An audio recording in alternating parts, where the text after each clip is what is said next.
महाभारत का युद्ध केवल दो पक्षों के बीच सत्ता संघर्ष नहीं था, बल्कि यह धर्म और अधर्म, सत्य और असत्य, कर्तव्य और मोह के बीच हुआ महासंघर्ष था।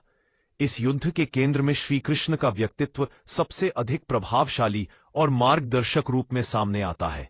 उन्होंने स्वयं शस्त्र न उठाने की प्रतिज्ञा ली, फिर भी पूरे युद्ध की दिशा, दशा और परिणाम को अपने विवेक, नीति और आध्यात्मिक दृष्टि से संचालित किया। उनका यह निर्णय यह दर्शाता है कि सच्ची शक्ति केवल बाहुबल में नहीं, बल्कि बुद्धि, करुणा और धर्मबोध में निहित होती है। जब महाभारत युद्ध का आरंभ होने वाला था, तब कौरव और पांडव दोनों ही श्रीकृष्ण की सहायता चाहते थे। श्रीकृष्ण ने दोनों को समान अवसर देते हुए एक ओर अपनी नारायणी सेना और दूसरी ओर स्वयं निहत्थे रहने का विकल्प रखा। दुर्योधन ने सेना को चुना, जबकि अर्जुन ने श्रीकृष्ण को सारथी रूप में स्वीकार किया। यही चयन आगे चलकर युद्ध के पूरे इतिहास को बदल देने वाला सिद्ध हुआ। श्रीकृष्ण ने शस्त्र न उठाने की प्रतिज्ञा लेकर यह स्पष्ट कर दिया कि वे इस युद्ध में प्रत्यक्ष हिंसा का भाग नहीं बनेंगे, किंतु धर्म की स्थापना के लिए वे मार्गदर्शक की भूमिका निभाएंगे। इपे युद्ध भूमि में जब दोनों सेनाएं आमने सामने खड़ी थीं, तब अर्जुन का मन विचलित हो उठा। अपने ही स्वजनों, गुरुओं और संबंधियों को युद्ध में मारने की कल्पना से वह शोक और मोह से भर गया। उसके हाथ से गांडीव छूटने लगा, शरीर कांपने लगा और मन कर्तव्य से विमुख हो गया। उसी क्षण श्रीकृष्ण ने केवल एक सारथी नहीं, बल्कि एक गुरु, एक दार्शनिक और एक साक्षात ईश्वर के रूप में अर्जुन को जीवन का महानतम उपदेश दिया, जिसे आज हम श्रीमद् भगवद गीता के नाम से जानते हैं। गीता का उपदेश केवल युद्ध के लिए नहीं, बल्कि संपूर्ण मानव जीवन के लिए है। श्रीकृष्ण ने अर्जुन को समझाया कि आत्मा अमर है, शरीर नश्वर है और मृत्यु केवल वस्त्र परिवर्तन के समान है। उन्होंने कर्म योग का सिद्धांत प्रतिपादित करते हुए कहा कि मनुष्य का अधिकार केवल कर्म करने में है, फल पर नहीं। फल की आसक्ति ही मनुष्य को बंधन में डालती है। जब कर्म को ईश्वर को समर्पित भाव से किया जाता है, तब वह बंधन नहीं, बल्कि मुक्ति का साधन बन जाता है। श्रीकृष्ण ने धर्म की परिभाषा को अत्यंत व्यापक और व्यावहारिक रूप में प्रस्तुत किया। उनके अनुसार धर्म कोई कठोर नियमों का समूह नहीं, बल्कि परिस्थिति के अनुसार किया गया न्यायपूर्ण और सत्यपूर्ण कर्म है। उन्होंने अर्जुन को यह भी बताया कि कभी कभी अधर्म को समाप्त करने के लिए कठोर निर्णय लेना भी धर्म का ही अंग होता है। यह विचार उस समय के समाज के लिए ही नहीं, बल्कि आज के युग के लिए भी उतना ही प्रासंगिक है। भक्ति का मार्ग भी श्री कृष्ण की शिक्षाओं का एक महत्वपूर्ण स्तंभ है। उन्होंने कहा कि जो व्यक्ति प्रेम, श्रद्धा और विश्वास के साथ ईश्वर का स्मरण करता है, वह सरलता से जीवन के कष्टों को पार कर सकता है। गीता में भक्ति, ज्ञान और कर्म तीनों का अद्भुत समन्वय देखने को मिलता है। श्री कृष्ण किसी एक मार्ग को श्रेष्ठ नहीं ठहराते, बल्कि व्यक्ति की प्रकृति और क्षमता के अनुसार उसे मार्ग दिखाते हैं। युद्ध के दौरान श्री कृष्ण ने अनेक बार अपनी नीति और चातुर्य से पांडवों की रक्षा की। भीष्म, द्रोण, कर्ण और अश्वत्थामा जैसे महायोद्धाओं के सामने पांडवों की विजय केवल शस्त्र बल से संभव नहीं थी। श्री कृष्ण की रणनीति, समय पर दिया गया परामर्श और धर्म के पक्ष में लिए गए कठिन निर्णयों ने युद्ध की धारा मोड़ दी। यद्यपि उन्होंने शस्त्र नहीं उठाया, फिर भी उनका प्रत्येक शब्द और संकेत युद्ध में निर्णायक सिद्ध हुआ। भीष्म पितामह के समय जब पांडवों की स्थिति अत्यंत दयनीय हो गई थी, तब श्री कृष्ण ने अर्जुन को प्रेरित किया कि वह शिखंडी को आगे रखकर युद्ध करे। यह निर्णय उस समय विवादास्पद अवश्य था, किंतु इसके पीछे धर्म की रक्षा का उद्देश्य निहित था। इसी प्रकार द्रोणाचार्य के वध के समय अश्वत्थामा की मृत्यु की घोषणा एक कूटनीतिक निर्णय था, जिसने युद्ध की दिशा बदल दी। इन घटनाओं से यह स्पष्ट होता है कि श्री कृष्ण का धर्म आदर्शवादी होते हुए भी यथार्थ से जुड़ा हुआ था। युद्ध समाप्त होने के बाद पांडवों की विजय हुई और धर्म की स्थापना हुई। श्री कृष्ण ने पांडवों को उनका राज्य दिलाने में महत्वपूर्ण भूमिका निभाई, किंतु स्वयं सत्ता से सदा दूर रहे। वे चाहते तो हस्तिनापुर के वास्तविक शासक बन सकते थे, परंतु उन्होंने कभी राज्य सत्ता का लोभ नहीं किया। उनके लिए सत्ता से अधिक महत्वपूर्ण धर्म और लोक कल्याण था। युद्ध के पश्चात श्री कृष्ण ने युधिष्ठिर को राजधर्म का उपदेश दिया। उन्होंने समझाया कि राजा का कर्तव्य केवल शासन करना नहीं, बल्कि प्रजा के दुख सुख को अपना दुख सुख समझना है। उन्होंने यह भी बताया कि विजय के बाद अहंकार नहीं, बल्कि विनम्रता और करुणा का भाव होना चाहिए।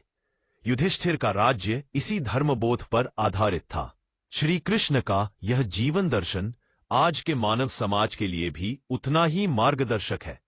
आधुनिक युग में मनुष्य भौतिक उपलब्धियों की दौड़ में मानसिक अशांति, तनाव और नैतिक पतन का सामना कर रहा है। ऐसे समय में गीता का कर्मयोग, भक्ति और ज्ञान का संदेश मनुष्य को संतुलन और शांति प्रदान करता है। श्री कृष्ण सिखाते हैं कि जीवन के संघर्षों से भागना समाधान नहीं, बल्कि विवेक और धर्म के साथ उनका सामना करना ही सच्चा मार्ग है। श्री कृष्ण ने यह भी सिद्ध किया कि नेतृत्व वही सच्चा होता है जो स्वयं पीछे रहकर दूसरों को आगे बढ़ने दे। उन्होंने अर्जुन को केवल युद्ध जीतने में ही नहीं, बल्कि जीवन को समझने में भी सहायता की। एक सारथी होकर भी वे पूरे रथ के मार्गदर्शक थे। यह प्रतीकात्मक रूप से दर्शाता है कि ईश्वर मनुष्य के जीवन रथ का सारथी बनकर उसे सही दिशा दिखाता है, यदि मनुष्य श्रद्धा और विवेक के साथ उसका मार्गदर्शन स्वीकार करे। अंततः यह कहा जा सकता है कि महाभारत युद्ध में श्री कृष्ण की भूमिका केवल एक पात्र की नहीं, बल्कि एक युग प्रवर्तक की थी। उन्होंने शस्त्र न उठाकर यह संदेश दिया कि हिंसा अंतिम उपाय है, जबकि विवेक और धर्म स्थायी समाधान है। गीता के माध्यम से उन्होंने मानवता को जो दर्शन दिया, वह समय, स्थान और परिस्थिति से परे है। युद्ध के पश्चात सत्ता से दूर रहकर उन्होंने यह भी सिखाया कि सच्चा महान वही है जो उपलब्धि के बाद भी अहंकार से मुक्त रहे।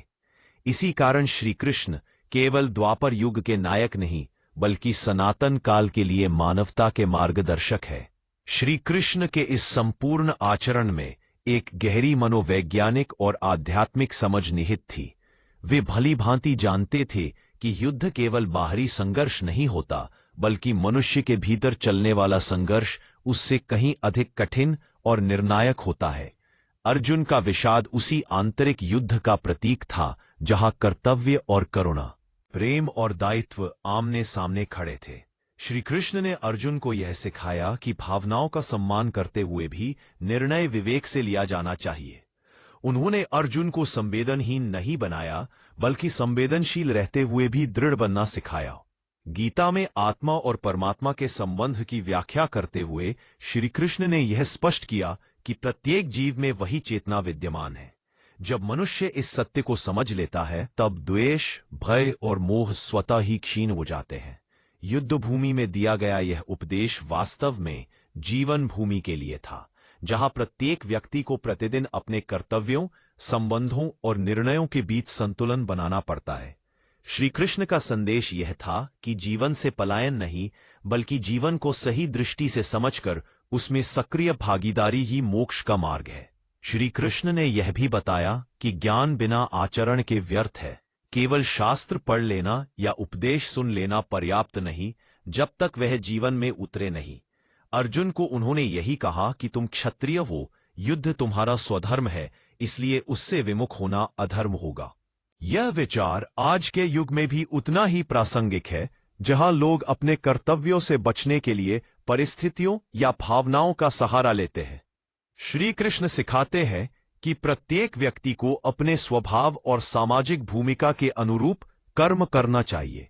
युद्ध के दौरान श्री कृष्ण का व्यवहार अत्यंत शांत और संतुलित रहा। वे कभी क्रोध में नहीं आए, न ही विजय के प्रति अति उत्साह दिखाया।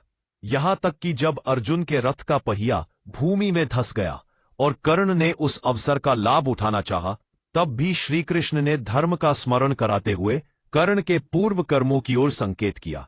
यह दर्शाता है कि उनके लिए धर्म कोई एक तरफा सिद्धांत नहीं था, बल्कि कर्मों की निरंतरता और उत्तरदायित्व से जुड़ा हुआ था। युद्ध के पश्चात जब चारों ओर शोक और विनाश का दृश्य था, तब श्री कृष्ण ने पांडवों को धैर्य बंधाया। विशेष रूप से युधिष्ठिर युद्ध के परिणाम से अत्यंत व्यथित थे। इतने अपनों की मृत्यु के बाद राज्य प्राप्त करना उन्हें पाप समान प्रतीत हो रहा था। उस समय श्री कृष्ण ने उन्हें समझाया कि यह युद्ध व्यक्तिगत लालसा के लिए नहीं बल्कि समाज में न्याय और धर्म की स्थापना के लिए लड़ा गया था। यदि अधर्मी शासन बना रहता तो समाज और अधिक पीड़ा भोगता। श्री कृष्ण का यह दृष्टिकोण शासन और राजनीति के लिए भी एक आदर्श प्रस्तुत करता है। वे सत्ता को सेवा का माध्यम मानते थे, न कि भोग का साधन। इसी कारण उन्होंने स्वयं कभी राजा बनने की इच्छा नहीं की। द्वारका के वैभवशाली अधिपति होते हुए भी उनका जीवन अत्यंत सरल और सहज था। वे राजदरबार में भी उतनी ही सरलता से रहते थे जितनी किसी वनवासी आश्रम में। गीता का प्रभाव केवल भारत तक सीमित नहीं रहा। कालांतर में अनेक दार्शनिकों, संतों और विचारकों ने इससे प्रेरणा ली। कर्म करते हुए भी आसक्ति से मुक्त रहने का विचार आधुनिक मनोविज्ञान और नेतृत्व सिद्धांतों में भी देखा जा सकता है। श्री कृष्ण का दर्शन यह सिखाता है कि सफलता और असफलता दोनों को समान भाव से स्वीकार करना ही मानसिक शांति का आधार है। श्री कृष्ण ने अपने जीवन से यह भी सिद्ध किया कि सच्चा मार्गदर्शक वही होता है जो स्वयं श्रेय न लेकर दूसरों को आगे बढ़ने दे। महाभारत की विजय का श्रेय पांडवों को मिला, किंतु उसके पीछे जो अदृश्य शक्ति कार्य कर रही थी वह श्री कृष्ण का विवेक और दूरदर्शिता थी। उन्होंने कभी यह नहीं कहा कि यह सब मेरे कारण हुआ, बल्कि सदैव पांडवों के परिश्रम और धर्म को महत्व दिया। अर्जुन के साथ उनका संबंध केवल राजा और सारथी का नहीं बल्कि आत्मीय मित्र और गुरु शिष्य का था। वे अर्जुन की कमजोरियों से परिचित थे, इसलिए उन्होंने उपदेश भी उसी रूप में दिया जो अर्जुन समझ सके। यह शिक्षा पद्धति आज के शिक्षकों और नेताओं के लिए भी आदर्श है कि उपदेश तभी प्रभावी होता है जब वह श्रोता की मानसिक अवस्था और क्षमता के अनुरूप हो। श्री कृष्ण का यह भी मानना था कि परिवर्तन अनिवार्य है। महाभारत का युद्ध एक युगांतकारी घटना थी जिसके माध्यम से पुराने मूल्यों का पतन और नए धर्म का उदय हुआ। उन्होंने स्वयं को उस परिवर्तन का साधन बनाया, न कि केंद्र। यही कारण है कि युद्ध के पश्चात वे धीरे धीरे पृष्ठभूमि में चले गए।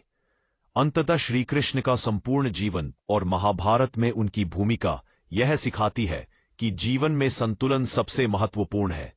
कर्म और ज्ञान, भक्ति और विवेक, शक्ति और करुणा, इन सभी का समन्वय ही पूर्ण जीवन है। उन्होंने शस्त्र न उठाकर यह सिद्ध किया कि हिंसा से अधिक प्रभावशाली होता है सही समय पर दिया गया सही मार्गदर्शन। इस प्रकार महाभारत युद्ध में श्री कृष्ण केवल इतिहास के पात्र नहीं बल्कि मानव चेतना के मार्गदर्शक के रूप में प्रतिष्ठित होते हैं। उनका गीता उपदेश आज भी मनुष्य को यह विश्वास दिलाता है कि चाहे परिस्थिति कितनी ही कठिन क्यों न हो, यदि कर्म धर्म के आधार पर किया जाए तो अंततः सत्य और न्याय की ही विजय होती है। महाभारत युद्ध के बाद श्री कृष्ण का जीवन बाह्य रूप से शांत प्रतीत होता है, किंतु आंतरिक रूप से वह गहन चिंतन, उत्तरदायित्व और युग परिवर्तन की तैयारी से भरा हुआ था। युद्ध ने जिस प्रकार संपूर्ण आर्यावर्त को झकझोर दिया था, उसके बाद समाज को संभालना, शोकग्रस्त मनों को दिशा देना और धर्म की स्थापना को स्थायित्व प्रदान करना अत्यंत आवश्यक था। इस कार्य में श्री कृष्ण की भूमिका उतनी ही महत्वपूर्ण थी जितनी युद्ध के समय रही थी। वे जानते थे कि युद्ध जीत लेना ही पर्याप्त नहीं, बल्कि उसके बाद शांति, न्याय और संतुलन बनाए रखना उससे भी अधिक कठिन कार्य है।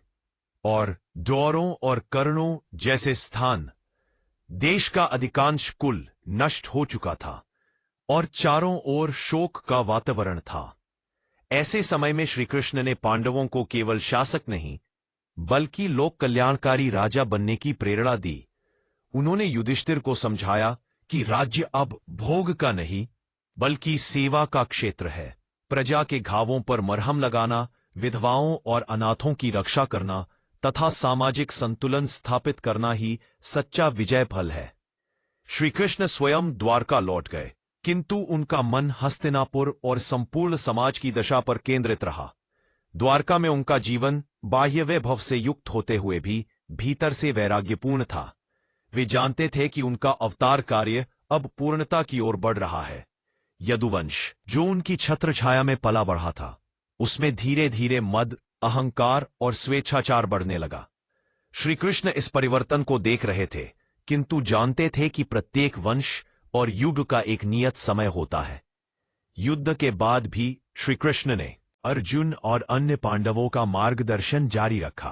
अर्जुन के मन में युद्ध की स्मृतियां और किए गए कर्मों का बोझ कई बार उसे व्यथित कर देता था। ऐसे समय में श्री कृष्ण ने उसे कर्मफल त्याग और आत्मज्ञान का पुनः स्मरण कराया।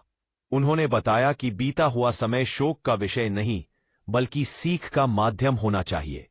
जीवन निरंतर प्रवाह है और उसमें स्थिर होकर रुक जाना ही वास्तविक दुख का कारण बनता है। श्री कृष्ण के जीवन का यह चरण एक शांत शिक्षक और साक्षी का था। वे स्वयं युद्ध से दूर रहकर भी समाज की नब्ज को समझ रहे थे। उनका ध्यान केवल राजाओं तक सीमित नहीं था, बल्कि सामान्य जन के जीवन, उनके दुख सुख और आचार विचार पर भी था। वे जानते थे कि यदि सामान्य मनुष्य का जीवन धर्म से जुड़ा रहेगा, तभी राज्य और समाज स्थिर रह पाएगा। इसी काल में यदुवंश के भीतर घटित होने वाली घटनाएं श्री कृष्ण के हृदय को गहरी पीड़ा देती थीं।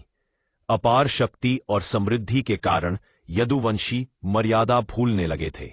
उर्षियों के शाप की घटना इसी अहंकार का परिणाम थी। श्री कृष्ण यह सब जानते हुए भी उसे रोकने के लिए बल प्रयोग नहीं करते, क्योंकि वे जानते थे कि जो विनाश कर्मों से उत्पन्न होता है, उसे कर्मों के द्वारा ही समाप्त होना होता है। ईश्वर भी लोक मर्यादा का उल्लंघन नहीं करता। बलराम जी का योग द्वारा शरीर त्याग और प्रभास क्षेत्र में यदुवंश का अंत श्री कृष्ण के जीवन की सबसे करुण घटनाओं में से एक था। अपने ही वंश का नाश देखना किसी भी मनुष्य के लिए असहनीय होता, किंतु श्री कृष्ण ने इसे भी समभाव से स्वीकार किया। उनके लिए यह व्यक्तिगत शोक से अधिक युग परिवर्तन की अनिवार्यता थी।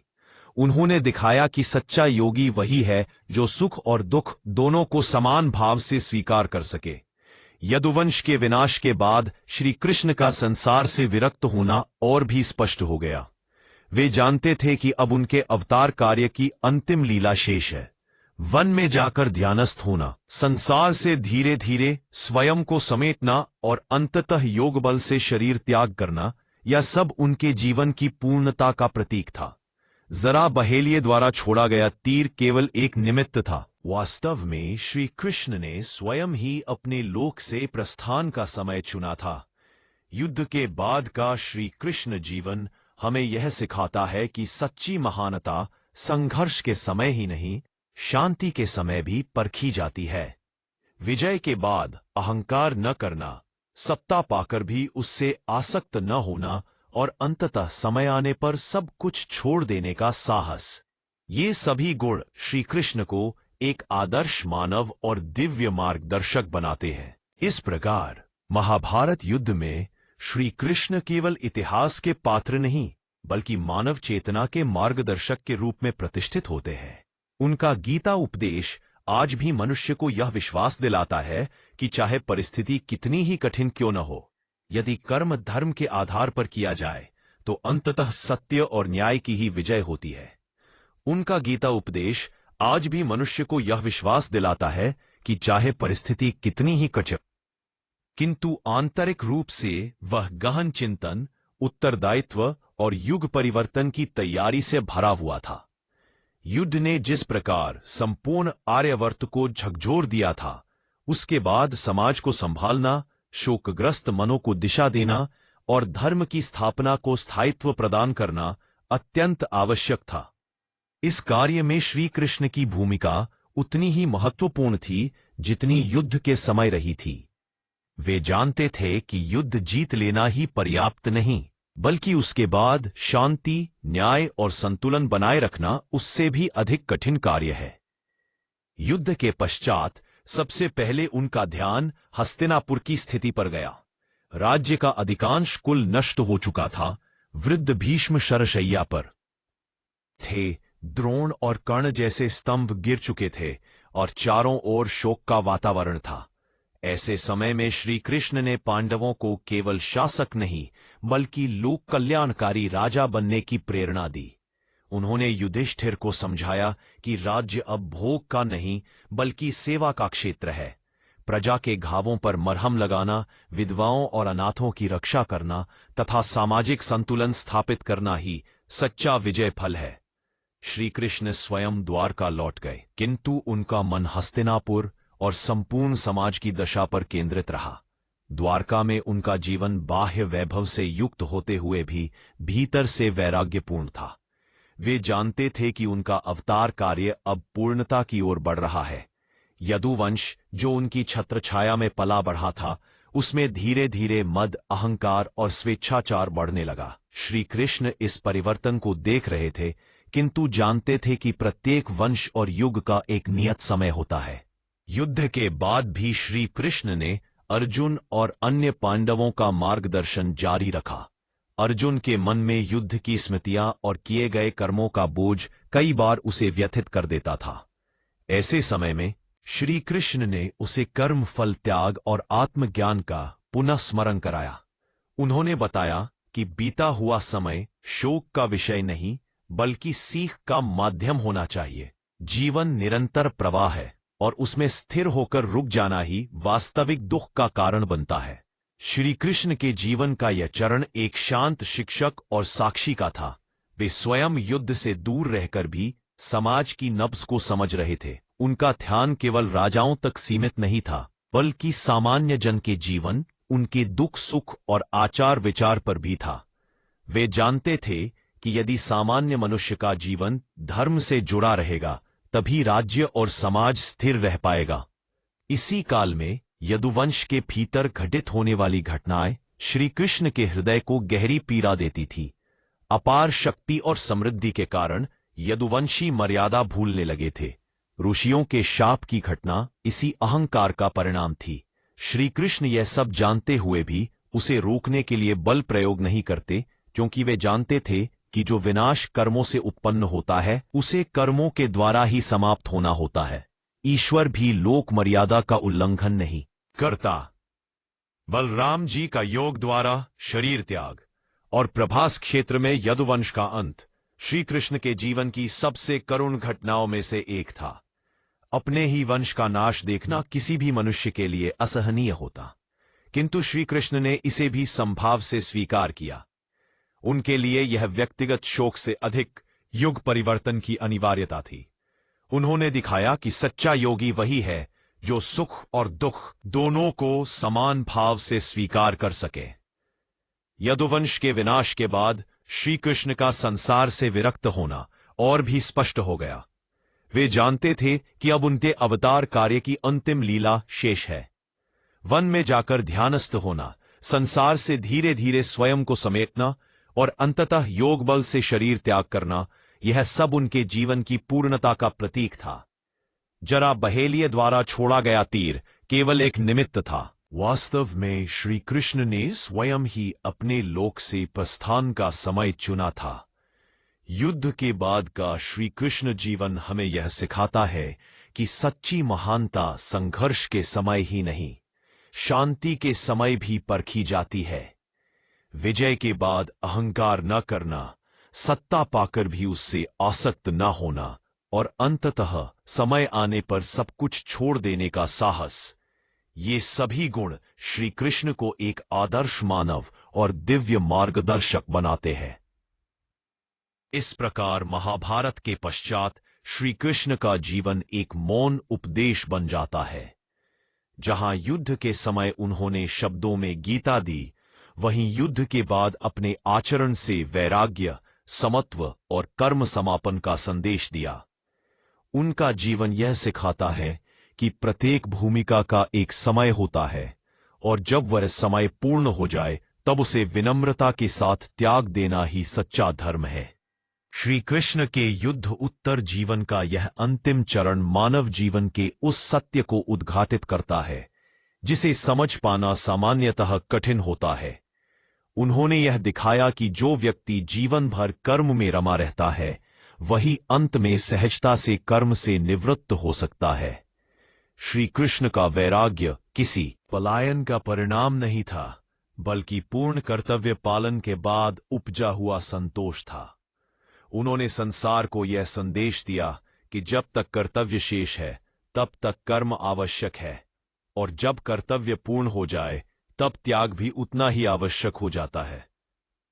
युद्ध के पश्चात पांडवों के जीवन में आने वाली प्रत्येक बड़ी घटना में कहीं न कहीं श्री कृष्ण की दृष्टि और शिक्षा की छाया दिखाई देती है। युधिष्ठिर का राजसूय यज्ञ, अश्वमेध यज्ञ और अंततः उनका वैराग्य, इन सब के पीछे श्री कृष्ण द्वारा दिया गया धर्मबोध कार्य करता रहा। युधिष्ठिर बार बार अपने कर्मों को लेकर आत्मग्लानि में डूब जाते थे, किंतु श्री कृष्ण यह स्मरण कराते थे कि आत्मग्लानि तब तक उपयोगी है जब तक वह आत्म सुधार की ओर ले जाए, उससे आगे वह भी बंधन बन जाती है। श्री कृष्ण ने पांडवों को यह भी सिखाया कि सत्ता अस्थायी है किंतु कर्मों की छाप स्थायी होती है, इसलिए राज्य करते समय भी भविष्य की पीढ़ियों के लिए आदर्श स्थापित करना आवश्यक है। पांडवों का शासनकाल इसी कारण लोक स्मृति में धर्मराज्य के रूप में प्रतिष्ठित हुआ। यह सब श्री कृष्ण के अदृश्य मार्गदर्शन का ही परिणाम था। द्वारका में श्री कृष्ण का दैनिक जीवन देखने में सामान्य प्रतीत होता था। वे परिवार, मित्रों और नगरवासियों के साथ रहते थे, किंतु भीतर से वे साक्षी भाव में स्थित थे। उनके लिए संसार एक मंच था जहां प्रत्येक पात्र अपनी भूमिका निभा रहा था। वे जानते थे कि नायक भी एक दिन मंच से उतर जाता है। यही दृष्टि उन्हें मोह से मुक्त रखती थी। यदुवंश के विनाश के पश्चात जब द्वारका समुद्र में विलीन हुई तब वह केवल एक नगर का अंत नहीं था, बल्कि एक युग का समापन था। श्री कृष्ण का महाप्रयाण और द्वारका का लोप इस बात का प्रतीक है कि भौतिक वैभव चाहे कितना ही महान क्यों न हो, वह स्थायी नहीं है। केवल धर्म, कर्म और चेतना ही काल की सीमाओं से परे रहते हैं। श्री कृष्ण के जीवन का यह संपूर्ण वृत्त महाभारत युद्ध से लेकर युद्ध के बाद के शांत, चिंतनशील और अंततः वैराग्यपूर्ण चरण तक मानवता के लिए एक पूर्ण जीवन दर्शन प्रस्तुत करता है। उन्होंने बाल्यकाल में प्रेम सिखाया, युवावस्था में नीति और पराक्रम, मध्य आयु में गीता के माध्यम से दर्शन और उत्तर काल में त्याग और समत्व। जीवन का कोई भी चरण उनसे अछूता नहीं रहा। युद्ध के बाद का उनका मौन उनके शब्दों से भी अधिक प्रभावशाली बन जाता है। जहां गीता में उन्होंने बोलकर मार्ग दिखाया था, वहीं बाद के जीवन में उन्होंने चुप रहकर सिखाया कि कब रुक जाना चाहिए। यह मौन ही उनकी अंतिम शिक्षा है। इस प्रकार श्री कृष्ण का युद्धोत्तर जीवन यह सिद्ध करता है कि सच्चा ईश्वर या सच्चा मार्गदर्शक वही है जो मनुष्य को अपने ऊपर निर्भर नहीं बनाता, बल्कि उसे इतना सक्षम बना देता है कि वह स्वयं धर्म के मार्ग पर चल सके। श्री कृष्ण ने कभी यह नहीं चाहा कि लोग केवल उनकी पूजा करें, वे चाहते थे कि लोग उनके बताए मार्ग को जिए। पिन के बाद अंततः श्री कृष्ण का संपूर्ण जीवन युद्ध से पहले, युद्ध के दौरान और युद्ध के बाद एक अखंड प्रवाह की तरह है, जिसमें कर्म, ज्ञान, भक्ति और वैराग्य एक दूसरे से अलग नहीं बल्कि परस्पर पूरक है। यही कारण है कि वे केवल किसी एक ग्रंथ, एक युग या एक संस्कृति तक सीमित नहीं रहते। वे जहां भी मनुष्य अपने जीवन के अर्थ की खोज करता है, वहां किसी न किसी रूप में उपस्थित रहते हैं। पिन के बाद इस विस्तृत कथा के माध्यम से यह स्पष्ट होता है कि महाभारत युद्ध के बाद श्री कृष्ण का जीवन किसी निष्क्रिय शांति का नहीं, बल्कि सक्रिय चेतना और गहन आत्मबोध का जीवन था। उन्होंने संसार को यह अंतिम संदेश दिया कि जीवन का उद्देश्य केवल जीतना नहीं, बल्कि सही समय पर छोड़ देना भी है।